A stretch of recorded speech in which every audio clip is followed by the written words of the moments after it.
ये आकाशवाणी है। कार्यक्रम संवाद के अंतर्गत प्रस्तुत है मोरारजी देसाई राष्ट्रीय योग संस्थान के निदेशक डॉक्टर ईश्वर वी वसाव रेड्डी से भेंटवार्ता। भेंट करता है आकाशवाणी संवाददाता रेणु कटारिया। कोरोना वायरस के बढ़ते संक्रमण को रोकने के लिए दुनिया भर में लॉकडाउन किया गया है। कोरोना और लॉकडाउन ने हम सबको प्रभावित भी किया है और चिंता और भय से भर दिया है। तो इस समय योग कितना फायदेमंद है? योग अभ्यास करने से हम बहुत सारे बीमारियों को रोक सकते हैं, प्रिवेंट कर सकते हैं। सिर्फ कोरोना की बात नहीं कर रहा हूँ, जनरल में, क्योंकि इसमें 5 विधियां है। योग ने हमारा शुद्धिकरण कैसे करनी है, क्लींसिंग। आजकल हमने सैनिटाइजेशन की बात कर रहे हैं। योग में बहुत सालों पुराने ऐसे बातों को हमारा नित्य जीवन में अपेक्षित किया है। दूसरा है कि आजकल हम इम्यूनिटी बढ़ाने वाले आहार सेवन की बात कर रहे हैं। योग ने इसको भी बहुत ध्यान दिया है। तीसरा है कि हमारा जो श्वसन तंत्र है उसको मजबूत करना है, इसमें हमारा आसन प्राणायाम। चौथा है हमारा मानसिक शांति और निद्रा। तो निद्रा का क्वालिटी जो इम्प्रूव होती है, इसलिए हमारा योग में योग निद्रा ध्यान के अभ्यास। 5वां बहुत प्रमुख है, मानव संघ जीवी है, लेकिन संघ में जो जीवित करते हैं, हम लोग लाइवलीहुड करते हैं, संघ जीवन का नियमों का पालन करना पड़ेगा। सर्वे जनाः सुखिनो भवन्ति, सब लोग स्वस्थ रहें। इसी कामना के साथ बहुत सारे नियमों को हमारा जीवन क्रम में योग ने प्रस्तुत किया है। इन सारे नियमों का आज के दिन में बहुत प्रस्तुत बन गया है, इसलिए आज योग सबसे ज्यादा प्रस्तुत है। आप ऑनलाइन में, सोशल प्लेटफॉर्म में कहीं भी आप देख लिया तो 10 पोस्ट में आपको 4 से 6 पोस्ट आपको योग के बारे में मिलेगा। इतना योग पॉपुलर हो गया। क्या योग से कोविड-19 के संक्रमण को ठीक किया जा सकता है? योग से कोविड-19 संक्रमण को ठीक नहीं कर सकता, जरूर हम नहीं कहेंगे, क्योंकि ये इन्फेक्शियस डिसीज है, उसमें प्रॉपर मेडिकल ट्रीटमेंट लेना पड़ता है। लेकिन जो यहाँ 5 पहलू है, सबसे पहले जो कोविड पेशेंट है उनको ट्रीटमेंट तो मिलेगा, लेकिन ट्रीटमेंट के साथ साथ योग अभ्यास, विशेष तौर पर प्राणायाम, ध्यान, योग निद्रा जैसे अभ्यास क्रिया किया तो उसमें कोविड ठीक होने का प्रतिशत बढ़ जाती है। सो इस पर अभी भी रिसर्च चल रहे हैं, लेकिन हमने हाइपोथेसिस जरूर, जो अवेलेबल रिसर्च डाटा है उससे मैं बता रहा हूँ, कोई भी इन्फेक्शियस डिसीजेस में मेडिकेशन के साथ योग किया तो उसमें ठीक होने का परसेंटेज बढ़ जाती है। वो अभी हम 1-2 महीने के बाद जो रिजल्ट आएगा उसके बाद रिसर्च पेपर के साथ मैं आपके सामने आऊंगा, तब मैं जरूर। दूसरा है कि जो कोविड पेशेंट के संपर्क में आते हैं, सो अभी मेडिकल स्टाफ है, नर्सिंग स्टाफ है, सफाई कर्मचारी हैं जो हॉस्पिटल में काम करते हैं, उसके साथ साथ पुलिस कर्मी जो उसको ट्रांसपोर्ट करते हैं, जो फर्स्ट हैंड संपर्क में और होम क्वारंटाइन में रह गए तो वहाँ उनका देखभाल करने वाला फर्स्ट हैंड जो कोविड संपर्क में है, वो संभावना ज्यादा होती है वो कोविड पॉजिटिव हो जाए। ऐसे लोगों को योग करने से वो पॉजिटिविटी रेट कम होने का संभावना है। तीसरा है कि जो क्वारंटाइन में रहते हैं, योग अभ्यास करने से जो क्वारंटाइन में रहते हैं उनको भी कम से कम 4 से 5% लोग पीड़ित होने का संभाव होते हैं। तब योग अभ्यास करने से क्वारंटाइन का लोगों को भी पीड़ित होने का संभावना कम होती है। मैं सभी लोगों को नहीं कहूंगा, कुछ प्रतिशत कम होती है। चौथा हमारा है कि आम आदमी है, आप आइसोलेशन में नहीं है और कोविड पेशेंट भी नहीं है, क्वारंटाइन में नहीं है, लेकिन हम आम आदमी है। आजकल देख रहे हैं कि हर जगह में, विशेष तौर पर महानगरों में, वो हमारा जो एक्टिविटीज खुल गया है। कहीं भी कुछ भी है, जितना भी हमें प्रिकॉशन ले ले उसके बावजूद भी कुछ संभावना होती है। इसके लिए हमें करना पड़ता है कि योग अभ्यास से इम्यूनिटी बढ़ जाती है, लेकिन ये इम्यूनिटी 1-2 दिन में नहीं बढ़ेगा, उसमें कम से कम 1 महीने 2 महीने तक नियमित रूप से योग अभ्यास किया। कुछ विशेषज्ञों ने, जो हमने अपना इंस्टीट्यूट से, भारत सरकार के आयुष मंत्रालय की ओर से बहुत सारे ऐसे योग प्रोटोकॉल्स कहते हैं हम लोग, उसको हमने रिलीज किया। ऐसे योग अभ्यास करने से हमें 3 फायदे मिलती है। सबसे पहले हम स्ट्रेस और एंजाइटी से बच जाते हैं। दूसरा है कि हमारा जो इम्यूनिटी पावर है, आहिस्ता आहिस्ता धीरे धीरे इम्यूनिटी पावर बढ़ जाती है। तीसरा है कि जब भी हमें नहीं आए तो भी हम आगे बढ़ेंगे, लेकिन कहीं भी हम ऐसे कोविड-19 के पेशेंट के संपर्क में आ गया, उसका विथस्टैंड होने का और ठीक होने का संभावना अब बढ़ जाती है। ये लास्ट 2 है हमारे लिए बहुत अहम भूमिका है। और 5वां है कि हम पेशेंट भी नहीं है, कोविड ये भी नहीं है और बहुत दूर भी रहते हैं। कभी भी है कि बहुत सारे ऐसे इन्फेक्शियस, अभी रेनी सीजन स्टार्ट हो गया, तभी हमें रेस्पिरेटिव प्रॉब्लम्स है, कार्डियो रेस्पिरेटरी प्रॉब्लम कहते हैं। सो श्वसन संबंधी बहुत रोग आदि आने का संभावना, अस्थमा है, सारे हैं। तभी भी हमें लगता है कि आपको कोविड-19 नहीं हुआ, कुछ कफ आ गया, फीवर आ गया, लोग आपको सस्पेक्ट करेंगे। तब आम आदमी की बात कर रहा हूँ, तभी आपको हॉस्पिटल करना पड़ता है, खर्चा करनी पड़ती है। लेकिन आप योग अभ्यास करने से ऐसे बीमारियों से भी जो कोविड-19 नहीं है लेकिन कोविड-19 जैसे लक्षण है, ऐसे बीमारियों से भी बच कर रहना है। क्योंकि एक बार आपको ऐसे शंकित किया जाता है, तब आपको एक टेस्ट करेगा, 10,000 15,000 रुपए खर्चे होगी।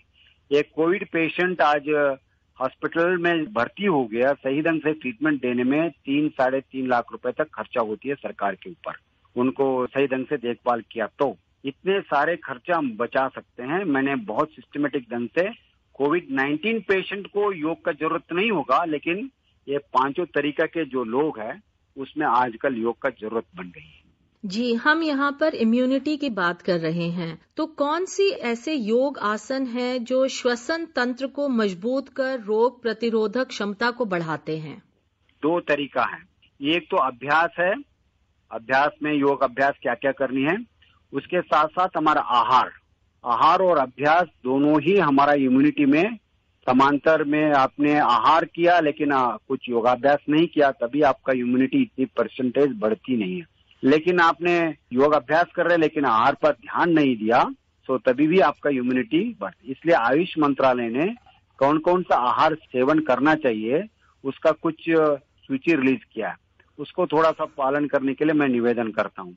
दूसरा योग अभ्यास हो गया। योग अभ्यास में हमारा 5 अभ्यास है। सबसे पहले हमारा शुद्धिकरण क्रिया है। हर अल्टरनेटिव डेज में हमें वात नीति कहते हैं हम लोग, श्वसन से जो नीति, जो नाजल पैसेज है उसको वायु से, जल से या सूत्र से, जल नीति, सूत्र नीति और वात नीति कहते हैं, उससे हमें अल्टरनेटिव डेज श्वास को वो करना चाहिए। हफ्ते में एक बार धौती, जो कुंजल कहते हैं, गर्म पानी पीकर उसको उल्टी करते हैं, सो उसको हफ्ते में एक बार करने से पेट साफ हो जाती है और कफ का जो शेकरण होती है उसको भी निकल जाते हैं।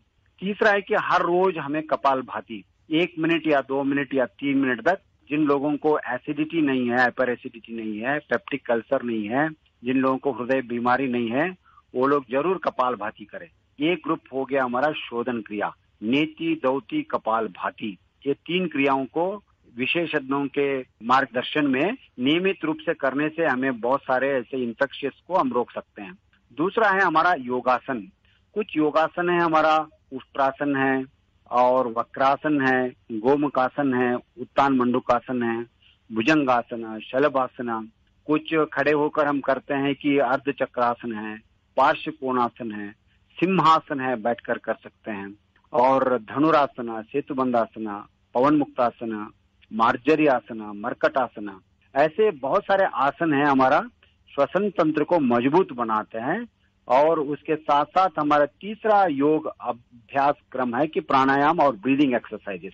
ब्रीदिंग एक्सरसाइजेस में हमें एब्डोमिनल ब्रीदिंग मतलब उदर श्वास, और जो श्वास है चेस्ट एक्सपांशन करने के लिए हमने मध्यम श्वास कहते हैं, और ग्रीवा श्वास, ऊपर का श्वास, वो 3 ही गंग से हमने अभ्यास करने से लंग्स कैपेसिटी बढ़ जाती है। प्राणायाम में श्वास लेने से ज्यादा समय श्वास छोड़ने में कर दिया तो हमारा जो एफिशिएंसी है, लंग्स एफिशिएंसी बढ़ जाती है। एफिशिएंसी मतलब आपने ऑक्सीजन कम दे रहे हैं फिर भी हम सर्वाइव हो रहे हैं। जब आप कोरोना वायरस पीड़ित हो जाती है, हमारा जो पस बन जाती है एल्वेओली में और एयर सैक्स में, हमारा ब्रीदिंग का प्रमाण, गैसेस एक्सचेंज का प्रमाण बहुत कुंठित हो जाती है। तो इसलिए आपने प्राणायाम पहले से कर रहे हैं, वो भी श्वास छोड़ने का समय लेने से ज्यादा हो, तब आपका जो अपने आप को गैसेस एक्सचेंज का प्रमाण बढ़ जाती है, आपका श्वसन तंत्र मजबूत हो जाती है। हम उसको कहते हैं कार्डियो रेस्पिरेटरी एफिशिएंसी। सिर्फ श्वसन तंत्र नहीं है, आपका हृदय संबंधी जो भी तंत्र है वो भी ठीक हो जाती है। हमारा चौथा है कि प्राणायाम के बाद आएगा योग निद्रा। योग निद्रा से हमारा जो रिलैक्सेशन प्रमाण बढ़ेगी, डीप रिलैक्सेशन मिलेगी, हमारा नींद के प्रमाण, क्वालिटी ऑफ स्लीप, लोग बोलेंगे आप 7-8 घंटे सो जाओ, सोते हैं लेकिन हम सही ढंग से नींद नहीं करते हैं। तब हमें योग निद्रा का अभ्यास करने से हमारा नींद की मात्रा बढ़ जाती है और स्ट्रेस मैनेजमेंट हो जाती है। लास्ट है हमारा योग ध्यान का अभ्यास। 5 मिनट, 10 मिनट, 15 मिनट ध्यान अभ्यास करने से हमारा मन शांत रहता है, संतुलित रहता है, हमारा विल पावर बढ़ जाती है। बीमारी आएगा तो भी हमें ये मत कीजिए कि आजकल बीमारी किसी को भी आ सकता है क्योंकि ये संक्रामक है। तो इसलिए अपने आप को बचा रहने के लिए आहार के साथ साथ षटकर्म नियमित अभ्यास से आसना, प्राणायाम और ब्रीदिंग प्रैक्टिसेस, योग निद्रा और ध्यान का अभ्यास योग के मार्गदर्शन में अपनाना आज के जरूरी है। इस संदर्भ में हमारा संस्थान मोरारजी देसाई राष्ट्रीय योग संस्थान के सारे अध्यापक गण हैं, बोधक गण हैं। हर रोज हम सवेरे 6:30 बजे से लेकर शाम तक अनेक योगा प्रोग्राम्स फेसबुक लाइव में और बहुत सारे सोशल प्लेटफॉर्म में हम रिलीज किया है। उसको देखकर और भी कुछ प्रश्न है तो संस्था में विशेषज्ञों से संपर्क में जो भी है वो क्वालिफाइड प्रैक्टिशनर कहते हैं, उनसे सलाह लेकर आप योग को अपनाना, ये मेरा निवेदन है। नमस्ते और योग, ये दोनों ही हमारी संस्कृति का एक बहुत ही अहम हिस्सा रहे हैं। लॉकडाउन और कोरोना वायरस के चलते हुए हमने देखा है कि भारत ने एक अपनी अलग ही छवि बना ली है, तो इस पर आपकी क्या प्रतिक्रिया है? योग हमारा सांस्कृतिक धरोहर है और हमने कहते हैं इसको स्पिरिचुअल हेरिटेज, सोशो कल्चरल तो है ही है। Yoga is our spiritual heritage. Spiritual मतलब आध्यात्मिक धरोहर है। भारतीय हम लोग हैं, आध्यात्मिक जीवन जीते आए हैं, इसलिए विश्व को सभी पीड़ित होते हैं, हमारा लोग शांतिपूर्वक जिए हैं। पिछले 1000 साल से बाहर से इतने लोग आक्रमण किया, सारे किया, कोई है तो अपना जो मनोबल है कुंठित हो जाता है। लेकिन अब आध्यात्मिक प्रवृत्ति हमारा भाषा है, अध्यात्म है तो योग है, योग मूलतः अध्यात्म शास्त्र है, सो इसलिए एक है। सो योग आप नमस्कार कहते हैं, ये जोड़ना है, योग जोड़ना है। नमस्कार मुद्रा में दोनों हथेलियों को जोड़ते हैं, एक दूसरों से जोड़ना है, भावनाओं को जोड़ना है, आत्मिक मिलन है, एक दूसरों को सुख में और दुख में शेयर करना है। ये संग जीवी, सर्वे भवन्तु सुखिनः, सर्वे सन्तु निरामया, सर्वे भद्राणि पश्यन्तु मा कश्चित् दुःखभाग् भवेत्। वसुदैव कुटुंब का है, इसलिए योग और नमस्कार दोनों जोड़ना चाहते हैं। वसुदैव कुटुंब का जो भारतीय परिकल्पना है उसके दोनों मिलते हैं, इसलिए नमस्कार आत्म परमात्मा का मिलन है। दोनों हथेली जोड़ते हैं, शरीर और मन का मिलन है, प्राण और अपान का मिलन है, जीव और जगत का मिलन है, संसार और अध्यात्म का मिलन है। तो ये दोनों मिलकर ही जाएंगे, हम जीवन को जीत जाएंगे। धन्यवाद आपका बहुत बहुत हमारे साथ जुड़ने के लिए। धन्यवाद। कार्यक्रम संवाद के अंतर्गत आप सुन रहे थे मोरारजी देसाई राष्ट्रीय योग संस्थान के निदेशक डॉक्टर ईश्वर वी बसाव रेड्डी से भेंटवार्ता। भेंटकर्ता थी आकाशवाणी संवाददाता रेनू कटारिया। ये कार्यक्रम आकाशवाणी के समाचार सेवा प्रभाग द्वारा प्रस्तुत किया गया। इसे आप हमारे mobile app news on AIR पर भी सुन सकते हैं। इस कार्यक्रम के संबंध में अपनी प्रतिक्रिया आप हमें ईमेल कर सकते हैं। पता है airnsdtalks@gmail.com। ये कार्यक्रम फिर से सुनने के लिए लॉग ऑन करें हमारी वेबसाइट newsonair.com।